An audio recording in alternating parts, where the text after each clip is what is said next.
guys, welcome back to Level 10 NPC. My name's Stevie and I'm the host of the channel, where normally we'll be drilled down into the minutiae of turning numbers and stats in your player character sheet into playable player characters. But this week I thought we'd do something different. This week I thought we would do a Kickstarter review of this, which I received in the post this week.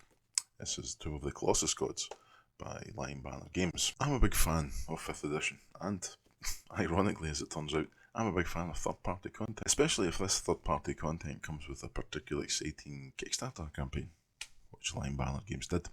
I backed this Kickstarter way back in the February of last year, and given that I'm still waiting on Kickstarters that I backed before this date, this has been one of the quickest to arrive, and I was mightily impressed by that. When the campaign was launched, I went all in on the early bird pledge. The early bird pledge rang the checkout at €137, which equates to about £122 sterling. The early bird was limited to 100 pledges, so I was pretty pleased to snag one. And the all-in pledge, as the name suggests, had everything that lionbannergames was offering. The Kickstarter includes the main book, which we see here, a 422-page behemoth, a set of branded dice, a GM screen, more on that later, a book of battle maps, a set of miniatures, and weapon and spell guards for some of the campaign-specific character classes. As a special gift, I also received animated versions of the battle maps for the VTT of my choice. Okay, so let's have a closer look at each of the components. These are my first impressions of the contents. The first thing I have here is these 7 tarot-sized cards. These cards represent some of the artifacts that you can find in-game. The cards feel high quality. They're printed in full colour on both sides. They seem sturdy and a high-grade cardstock. They have what I can only describe as flavour text under the beautiful illustration. I say flavour text because the text alludes to what the artifact can do, but doesn't provide any 5e mechanics on how the artifact functions in the game.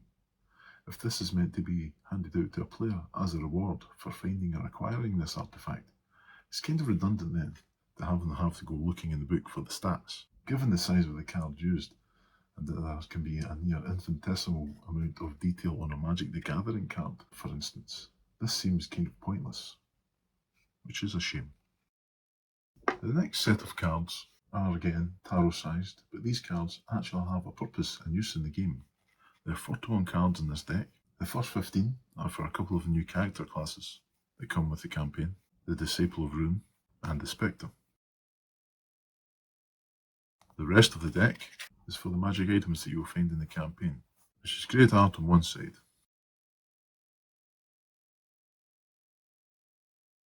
and game stats on the other, which is much more utilitarian. Next, we have this dice set. These dice are from a manufacturer called qworkshop. They make quality product, but they can be guilty of making the die face a little hard to read because they add in too much clutter. These dice, sadly, for me, are of that type. I guess I'm old-fashioned in that way. I'd like to be able to read the results from a reasonable distance. It also comes with a nice drawstring bag for your dice with the Tomb of the Colossus logo printed on there. It's a nice extra, but you're not likely to use the bag when you have a nice tin to display them in. Next, for me, is the biggest disappointment in this Kickstarter, the DM screen. Upon handling the screen for the first time, your attention is immediately drawn to the sharp edge of this screen. This gives the screen an air of unprofessionalism and, quite literally, in this case, corners cut. It feels cheap and it feels rushed. You can already see upon the edges that they fold upon themselves for storage and transportation. It has already become dog-eared. And we can see here that some of the print is already starting to unravel.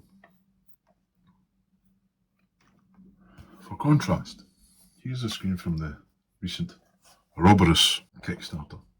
Here you can see the finished edge with the external print folded over and the internal print stuck on top to make a finished edge and a more professional looking product. It's really not good enough, lionbannergames. Really not good enough. Next, we have the battle map book. This is the physical playmat of the maps you will find on the VT downloads that also come with the Kickstarter if you went all in. If you've encountered Locke's Big Book of Battle Maps, you'll be familiar with what's in here. Full colour maps, a square grid overlay to indicate 5 feet of movement squares. Cardstock is of good quality, the book feels quite durable. Combine this with Locke's reusable adhesive terrain sheets and make some exciting combat scenes for your players. Especially useful if some of your players aren't particularly good at theatre of the mind combat.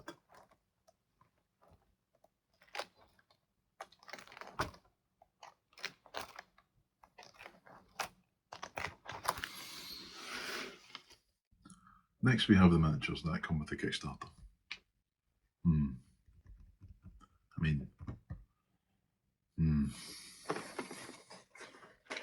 How can I say this in a polite way?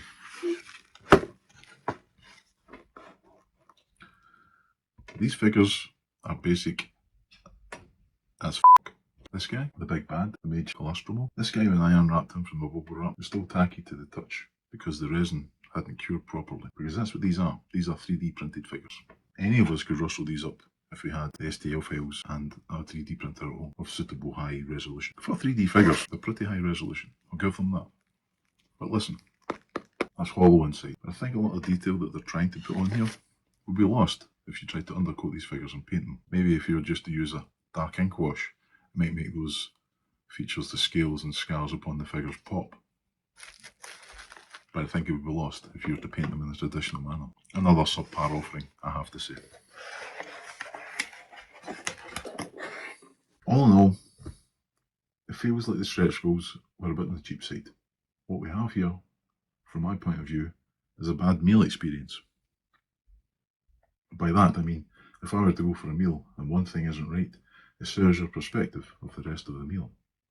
You go looking for faults and you become hypercritical of the other things that otherwise wouldn't have pissed you off, but now do because the first thing you notice set you on this journey of criticism. For me, it was the DM screen in this Kickstarter. I looked at the minis first and though I wasn't over the moon at the poor quality or the fact that they were 3D printed resin instead of polymer plastic moulded figures, I wasn't going to spoil the meal. But when I handled the sharp edges of that screen, I became that hypercritical guy. But rest easy, friends, because if lionbannergames cut corners elsewhere, where they didn't scrimp on quality or time was the main event. The book. The reason we backed it in the first place. The book is gorgeous.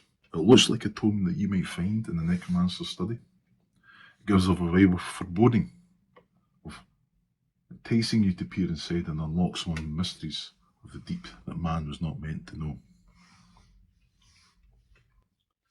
Weighing in at a whopping 422 pages. It is one of the biggest self-contained campaign books that I own. I think only Auroboros and Ptolus from Monte Cook Games squeeze it into third place. The paper quality is high and the pages are glossy.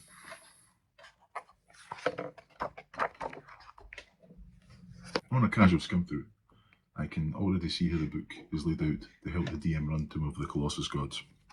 I would note that there is a distinct lack of interior art. It's favoured towards text over art in this book. Not quite the full colour extravaganza that one might find in Wild Beyond the Witchlight, for example. I'm not saying that this is a bad thing, quite the opposite in fact. The more text means the writers needed to use those words to describe and explain what's going on in the campaign and world building.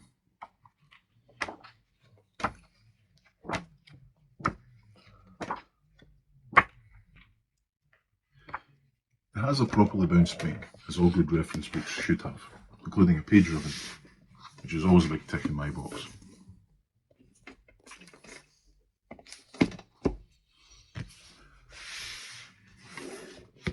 It comes with 3 A3 size maps, which I'm overjoyed to say aren't on some perforated sheet attached to the back of the book, like so many official D&D books are. Something of the comic book collector in me sees ripping these maps out will degrade the quality of the book, and who wants a ripped book? So well done to lionbannergames for having the foresight to include them as loose leaf. The maps are of the campaign city and the land of decay, where the adventure is set. One side is an untouched version of the map, and the other has a grid overlay for the hex scroll adventure, which is a feature of the campaign. Given that the book is 422 pages long, and the text for the campaign starts from page 98, gives you an idea of the scope of this adventure. It says that the adventure will take you from 1st to 12th level. That's over 3/4 of the book, this campaign, and that is an impressive amount of writing. Two final things about the book. First of all, there's no list of backers in the book. I always enjoy seeing my name in print, and I take a little satisfaction knowing that me and thousands like me helped to get this product into my hands. Secondly, on the back cover of my book, there's a little puncture wound in the spine. Again, a minor thing, but for a collector of these books, I hate to see this kind of damage. It's probably a shipping injury, but it might not have been. I can't unring the bell, but it does irk me somewhat. Okay, so I was pretty harsh when it came to the stretch goals on this Kickstarter. They have to be of a higher quality than that. This isn't pocket change that we are throwing around here. Any investment of £100 or more, I expect a premium quality product, which in the stretch goals we just aren't receiving. But the book more than makes up for the stretch goals shortcomings. The book looks and feels high quality. The content fills me with the confidence of a fully realised dark fantasy campaign. Would I back another Kickstarter from lionbannergames?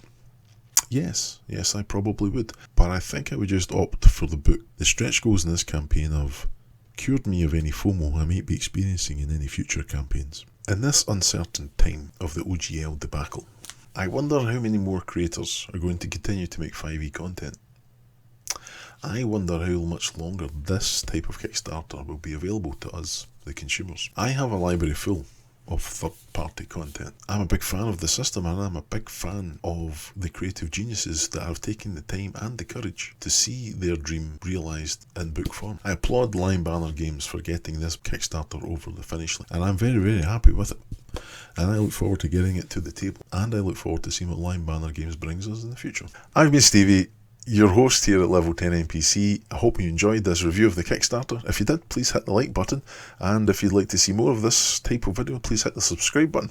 It helps me out, and it helps us as a community to spread the word about our hobby to like-minded individuals like yourselves. Let me know in the comments if there's anything you'd like me to cover in the future. If you backed Tomb yourself, let me know in the comments what you thought. What were your first impressions? Did you agree or disagree with my opinions? Let me know in the comments. We will do battle there. Thanks for watching, guys. It goes without saying that all our time is precious, and any of that precious resource that you spend with me watching these videos, I can't thank you enough for. So until next time, my friends, may all your adventures be filled with fun, frolics and fortunes.